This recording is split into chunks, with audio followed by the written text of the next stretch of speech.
అప్పుడు ఏమైందంటే మారీచుని రాముడు మానవాస్త్రం మళ్ళీ సుబాహుని అగ్ని అస్త్రం.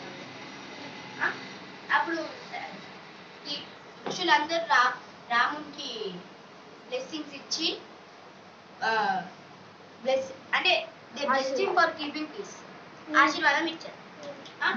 నెక్స్ట్ రాముడు విశ్వామిత్రుడు ఇంకా కొంచెం పోతే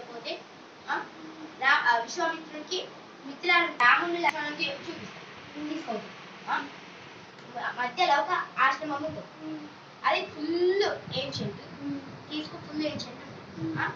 అప్పుడు గౌతమ ఉన్న అహల్య అప్పుడు స్టార్ట్ చేస్తారు. అప్పుడు ఏమైతుందంటే గౌతముడు ఏం చేస్తాడంటే గౌతముడు స్నానం పోయినప్పుడు ఇంద్రుడు వచ్చి గౌతముల యొక్క వేషం ఇచ్చి అహల్యతోని అటెన్షన్ తీసుకుంటాడు. సడన్ గా గౌతముడు వచ్చి ఇంద్రుడిని చూసి కోపడుతుంది. గౌతముడు ఈమె అహల్యని శాపనిస్తాడు.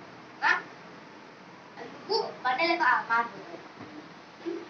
అప్పుడు గౌతముని కోపం తగ్గినాక ఏమంటాడంటే రాముడు వచ్చినప్పుడు నువ్వు నార్మల్ అవుతావు అని చెప్తాడు.